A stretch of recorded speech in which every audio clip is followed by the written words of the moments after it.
नमस्कार, मैं वर्षा Agarwal online news channel संवाद इंडिया में आपका स्वागत करती हूँ। आज हम मुंडका विधानसभा क्षेत्र के विधायक माननीय श्री धर्मपाल लाकड़ा जी से आपकी खास मुलाकात कराने जा रहे हैं। आइए जानते हैं उनके बारे में। नमस्कार सर। नमस्कार जी। सर, आप अपने बारे में कुछ बताना चाहेंगे? अपने बारे में तो और क्या बताना चाहेंगे, सिर्फ मेरा अपना एक बार राजनीति में आने का शौक था और अपने क्षेत्र को देखते हुए जी कि क्योंकि मुंडका विधानसभा सबसे अनडेवलप क्षेत्र था जी पहले, ना कभी बीजेपी ने ना कभी कांग्रेस ने इस क्षेत्र पर कोई ध्यान नहीं दिया। जी मुझे इस क्षेत्र अपने क्षेत्र को देख रहे, क्योंकि मैं मुंडका गांव का ही पैदाइशी बाशिंदा हूं, तो मुझे बड़ी तकलीफ होती थी। इसलिए मैंने कोशिश करके टिकट लिया, मुख्यमंत्री जी से गुहार लगाई, उन्होंने मेरी बात को मान लिया और जनता ने मुझे जिताया। अब मेरा फ़र्ज़ बनता है कि मैं अपने मुंडका विधानसभा के लिए ज़्यादा से ज़्यादा अच्छे से अच्छा काम करूं। सर, धन्यवाद, आपने अपने बारे में बताया। जी। सर, मैं आपसे ये जानना चाहूँगी कि जैसे आप यहाँ के विधायक हैं सर, तो आपके यहाँ पे जो पब्लिक आती है अपनी प्रॉब्लम्स को लेके, जी। तो आप उनको किस तरह, मतलब कि किस तरह के मुद्दे लेके पब्लिक आपके पास आती है सर? आप भी शायद अचंभित रह जाएंगे यहाँ के मुद्दों के बारे में, क्योंकि मुंडका विधानसभा जैसे एक लाइन में पंक्ति में खड़ा हुआ जो आखिरी आदमी माना जाता है, सबसे गरीब, सबसे छोटे तबके का आदमी, इसी तरह पूरी दिल्ली विधानसभा के अंदर मुंडका विधानसभा भी सबसे निचले स्तर की विधानसभा थी डेवलपमेंट के काम से। और इसके अंदर जब मैं आया था विधायक बन के, 110 कच्ची कॉलोनियाँ हैं, 20 गांव हैं, कोई भी गांव या कॉलोनी ऐसी नहीं थी जिसके अंदर सीवर, पानी, रोड, नाली जहां कंप्लीट हो। हमारे यहाँ जिस तरह बोलते हैं ना भाई सबसे ज़्यादा विकसित या पॉश कॉलोनी, वो होती थी जे कॉलोनी, कैंप नंबर 2 नांगलोई, जे कॉलोनी। जी क्योंकि उसके अंदर पहले से ही जब वो कॉलोनी बसाई गई थी उस समय सीवर लाइन दब गई थी और उनकी सीवर लाइन चालू थी। उसके अलावा हमारे पूरा मुंडका क्षेत्र में ना पानी की सुविधा ठीक थी, 50 साल पुरानी सीमेंटेड या प्राइवेट लाइनें दबी हुई थी, पानी की बहुत भारी समस्या थी। सीवर तो आज तक भी चालू नहीं है। अब जो है पूरे ज़ोर शोर से आम आदमी पार्टी जब सरकार आई है, मुख्यमंत्री केजरीवाल जी के आदेश अनुसार अब इसमें बहुत ज़ोर शोर से दबा का काम चल रहा है सीवर का। और पानी का भी मुंडका में यूजीआर बन गया है, जो कि पिछले साल उसका उद्घाटन माननीय सत्येंद्र जैन जी द्वारा किया गया था। अब मेरे पूरे क्षेत्र में पानी की सप्लाई भी ठीक हो गई है और रोड नाली भी बनने लग रहे हैं। इस समय कोई कॉलोनी, कोई गांव ऐसा नहीं है मेरे क्षेत्र का जहां कार्य चालू नहीं है, हर जगह काम चल रहे हैं। सर, आपके पास जो पब्लिक आती है अपने मुद्दे लेके, अपनी परेशानियां लेके, तो आपको बेसिकली क्या चैलेंजेस फेस करने पड़ते हैं उन परेशानियों को रिजॉल्व करने के लिए सर? नहीं, कोई परेशानी नहीं आती, कोई चैलेंज नहीं है हमारे यहाँ। जब मैं बता रहा हूँ ना, सिर्फ यही परेशानियाँ हैं। ना सीवर था, कोई सीवर की परेशानी लेगा तभी हमारे यहाँ सीवर लाइन चालू नहीं है, हमारे यहाँ मेन होल लीक है, हमारे यहाँ पानी की लाइन लीक है, पुरानी जो सीमेंटेड लाइन थी वो टूटी फूटी है या पानी गंदा आता है, उसको हम फटाफट जो है अधिकारियों को कह करके उसका समाधान करा देते हैं। ओके। तो सर, ये आपको जो गवर्नमेंट की साइड से फंड्स प्रोवाइड होते हैं, आप जो यहाँ की जनता के लिए, यहाँ की पब्लिक के लिए कार्य करते हैं, तो क्या वो फंड्स जो हैं वो सफिशिएंट होते हैं वो सारे कार्य करने के लिए? नहीं, हमारी आम आदमी पार्टी सरकार का जो सबसे कमज़ोर तबके हैं उनमें एक मुंडका विधानसभा भी आती है, उसमें बहुत विशेष ध्यान देती है हमारी सरकार। हमारे जो मुख्यमंत्री केजरीवाल जी इस बात का बहुत ध्यान देते हैं कि भाई जो सबसे आखिरी निचले तबके के लोग हैं उन पर सबसे पहले गरीब लोगों पर ध्यान दिया जाए, वो ध्यान देते हैं। उसमें हमारे को कोई फंड की प्रॉब्लम नहीं आती। हाँ, अब जो जरूर प्रॉब्लम आई है जब से ये हमारे नए राज्यपाल, उपराज्यपाल आए हैं, तो उसके बाद से वो हर फाइल को कुरेदने लग रहे हैं, हर फाइल को जो कहीं ना कहीं उड़ जाने की, फंसाने की, अटकाने की कोशिश करते हैं, जिसके कारण अब हमारे चीफ सेक्रेटरी, फाइनेंस सेक्रेटरी, वो भी बजट को अब अभी जैसे थोड़ी देर पहले मेरी बात होने लग रही थी, आप आए उससे पहले हमारे गांव के का अभी एक आदमी आया था, तो उनकी गली में पानी की पाइपलाइन नहीं दबी है, ऊपर से रोड नाली बनाने का ठेकेदार दबाव डाल रहा है बनाने के लिए। तो वो हमारे से ये पूछने आया था कि भाई वो कब तक लाइन दब जाएगी। अब मैंने वो जल बोर्ड वालों से अभी बात की, तो उन्होंने कहा जी हमारे को फंड नहीं मिल पाया है, 5 तारीख तक उम्मीद है मिल जाएगा, फंड मिलेगा तभी पाएगी और तब दवाई जाएगी। तो एक प्रॉब्लम अभी तो आई हुई है पिछले 2-3 महीने से, कि जब से ये नए राज्यपाल साहब आए हमारे, तो वो उन्होंने अधिकारियों को, सेक्रेटरी लेवल के लोगों को इतना टाइट कर रखा है कि वो लोग आराम से काम नहीं कर पा रहे हैं।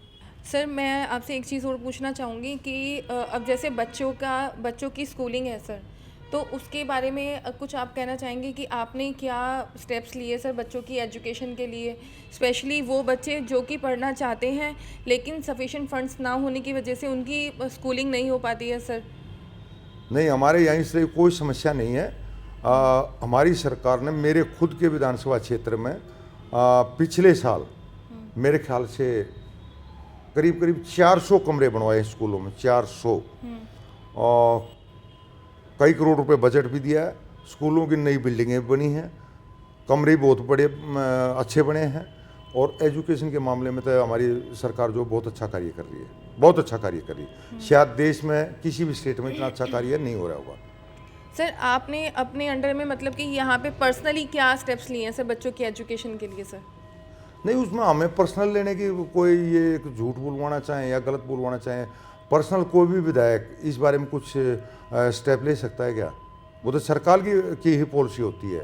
और जो भी ये स्कूल बने हुए हैं उनमें भाई टीचर की सुविधा अच्छी हो, वहाँ तक आने जाने की सर्विस अच्छी हो, वहाँ उनके स्कूल की बिल्डिंग अच्छी हो, उनका ग्राउंड अच्छा हो, और फिर वो टीचर जो उसमें हम जैसे लोग उस पर ध्यान दें। हमारी एसएमसी की एक कमेटी बनी हुई है, समय समय पर जा कर के स्कूलों में चेक करती है, देखती है। हमारे यहाँ शिक्षा की कोई शिकायत नहीं है। सर पेंशन व्यवस्था के बारे में आप क्या कहना चाहेंगे? पेंशन का तो बल्कि मैं ये कहना भी गलत है पर कह देता हूँ, ऐसा है पूरी दिल्ली के अंदर अब शायद 6-7 लाख बुजुर्ग लोग पेंशन ले रहे होंगे। पिछले 5 साल से पेंशन बंद है। अब अगर पेंशन खुल जाती तो कितने लोग अप्लाई करेंगे? फिर उसके बाद सरकार के पास बजट तो लिमिटेड होता है। अब स्कूलों के ऊपर हम बजट खर्च करेंगे या स्वास्थ्य पर बजट खर्च करेंगे या भाई जो है खाद्यान्न पर बजट खर्च करेंगे या पेंशन ही दे देंगे, तो फिर ये डेवलपमेंट कहाँ से होगा? उसके बारे में भी जैसे इनको और बाकी कामों से थोड़ा हमें छुटकारा मिलेगा, पेंशन का भी हम खोलने जा रहे हैं। सर लेकिन अभी जैसे आपने कहा कि अगर पेंशन काफ़ी टाइम से बंद थी तो गवर्नमेंट के पास भी सफिशिएंट फंड्स हैं, तो गवर्नमेंट किस किस मुद्दे पे वो करेगी? नहीं, सर? सफिशिएंट फंड देखिए, आप जो है थोड़ी जानकारी ले लें पहले।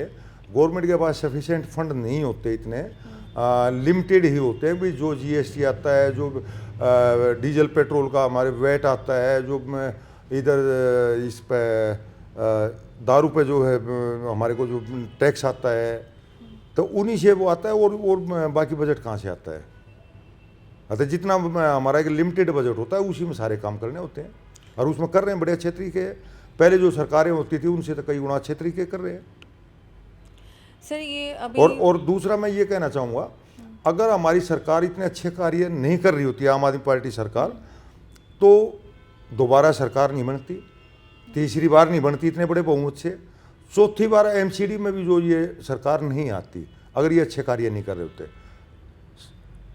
मतलब एजुकेशन, स्वास्थ्य, 2 चीज़ तो हमारी इतनी अच्छी है जो पूरे हिंदुस्तान में और किसी भी स्टेट में नहीं है।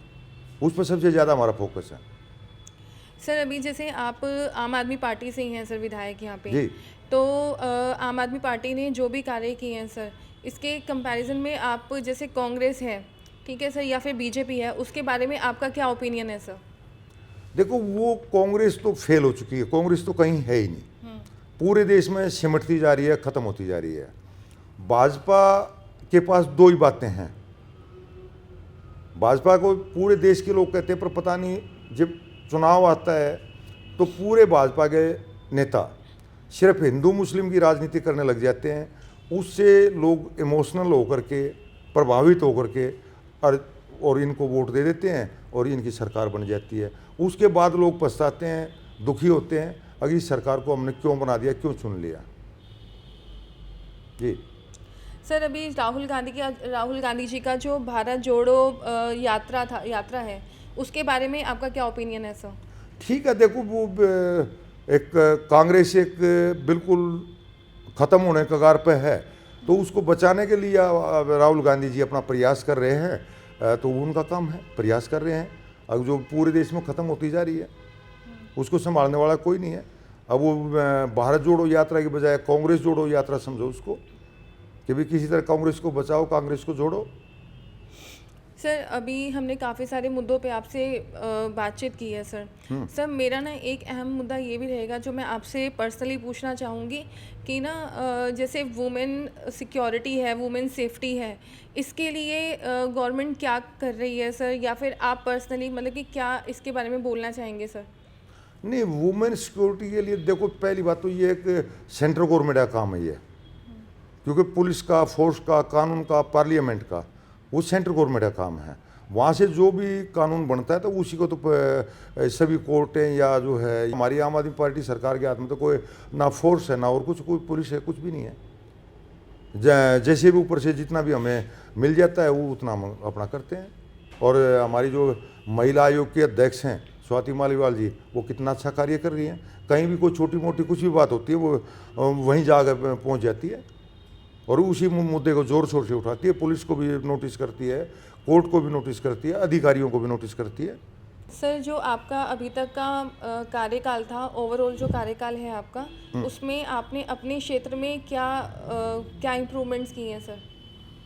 मैंने अभी सबसे पहली जो बात आपने पूछी थी वो मैंने बता तो दिया था कि भाई जब मैं विधायक चुन का आया था, मैं ओपन कह रहा हूँ, कैमरे पे कह रहा हूँ कि पूरी मुंडका विधानसभा में एक जे कॉलोनी, झुग्गी झोपड़ी कॉलोनी, जिसको बोलते हैं ना अंधों में काना राजा, वहाँ सीवर लाइन चालू थी और बाकी मेरे पूरे क्षेत्र में किसी गांव में या किसी भी कच्ची कॉलोनी में कोई सीवर लाइन चालू नहीं थी। दूसरा मैं ये कहना चाहूँगा, मेरे पूरे मुंडका विधानसभा में पॉश एरिया कोई भी नहीं है जो गवर्नमेंट एक्वायर कर, ज़मीन एक्वायर करके और प्लानिंग करके कॉलोनी बसाती है, वो मेरे पूरे क्षेत्र में कोई नहीं है। मेरे क्षेत्र में गांव या कच्ची कॉलोनियाँ या जे कॉलोनियाँ हैं। तो जब से मैं आया हूँ, मैं तो उसी दिन से ज़ोर शोर से खूब काम कर रहा हूँ और मेरे क्षेत्र की जनता बहुत मेरे से खुश है। ये तो मेरा सौभाग्य है कि भी मैं आया और उसके बाद जो आम आदमी पार्टी सरकार ने खूब बजट दिया, खूब सहयोग दिया और पूरे क्षेत्र में मेरे आने के बाद से कभी काम रुक नहीं पाया है। कोरोना टाइम में भी हमारे क्षेत्र में काम चलता रहा। मेरे क्षेत्र की जनता पूरी खुश है मेरे कामों से। सर, बहुत अच्छा लगा जान के आपके बारे में ये सब, कि आप कॉन्फिडेंट होकर इस चीज़ के लिए बोल सकते हैं कि हाँ, मेरी जनता मेरे से खुश है, बहुत खुश है। क्योंकि देखिए, ये सब चीज़ें इंसान तभी बोल सकते हैं जब उन्होंने कुछ ना कुछ कार्य किए हैं।